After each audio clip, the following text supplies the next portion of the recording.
আমরা দেখছি এর মধ্যে বহু ষড়যন্ত্র চলছে, জিনিসটা যাতে সত্যটা প্রকাশ না পায়, বিভিন্ন জনের বিভিন্ন ষড়যন্ত্র চলছে। কিন্তু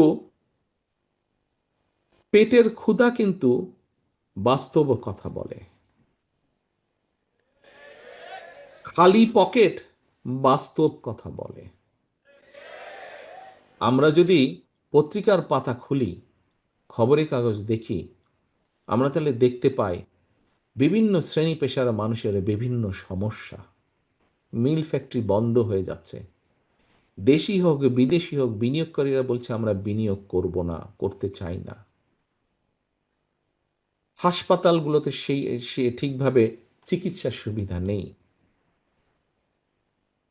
স্কুল কলেজগুলোতে অনেক জায়গাতেই সঠিকভাবে শিক্ষা কার্যক্রম পরিচালিত হচ্ছে না।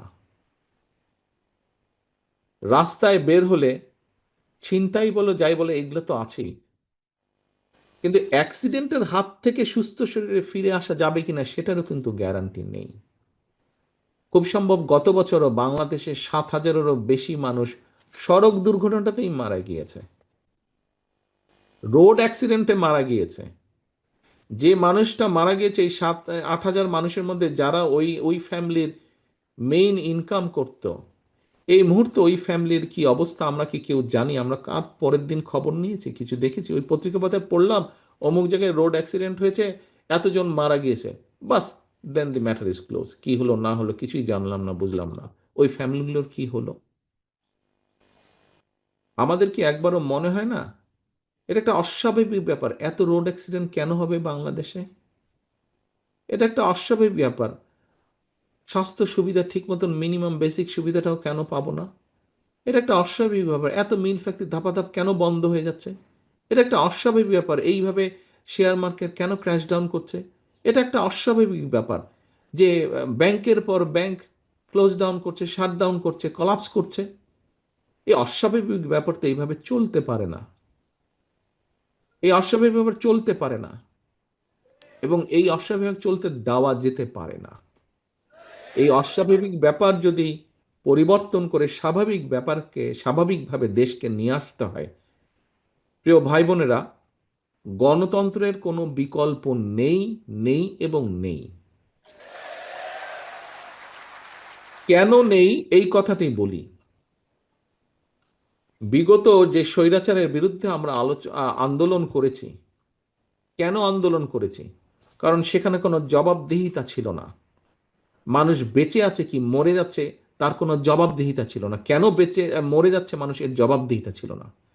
একমাত্র গণতন্ত্র সমাজে, দেশে এবং রাষ্ট্রে জবাবদিহিতা নিশ্চিত করতে পারে। জবাবদিহিতা নিশ্চিত করতে পারে। মানুষের কাছে, সাধারণ মানুষের কাছে জবাবদিহি করতে বাধ্য থাকে একমাত্র নির্বাচিত একটি গণতান্ত্রিক সরকার। এবং রাষ্ট্রের, দেশ, মানুষ, রাষ্ট্রের যদি ভালো হয়, সেটি তিল তিল করেও যদি ভালো হয়, করতে পারে একমাত্র গণতান্ত্রিক ব্যবস্থা, গণতান্ত্রিক নির্বাচিত সরকার করতে পারে সেটা। এবং বহু ষড়যন্ত্র চলছে বর্তমানে, কিভাবে গণতান্ত্রিক ব্যবস্থাকে ব্যাহত করা যায়। বাংলাদেশের মানুষ 2024 সালের 5ই আগস্ট, দেশের মানুষ, মাস্টার মাইন্ড, এই আন্দোলনের মাস্টার মাইন্ড হচ্ছে দেশের মানুষ। একজন গৃহবধূ 5 তারিখের যে আন্দোলন, যে পতন স্বৈরাচারের, সেটির মাস্টার মাইন্ড হচ্ছে এই দেশের গৃহবধূ। সেটির মাস্টার মাইন্ড হচ্ছে এই দেশের মুদির দোকানদার, ক্ষুদ্র মুদির দোকানদার। সেটির মাস্টার মাইন্ড হচ্ছে এই দেশের রিক্সা চালক, ভ্যান চালক, সিএনজি চালক, বাসের হেল্পার, ছাত্র, জনতা, মাদ্রাসার ছাত্র, ইউনিভার্সিটি, প্রাইভেট ইউনিভার্সিটি সহ স্কুল কলেজের ছাত্র।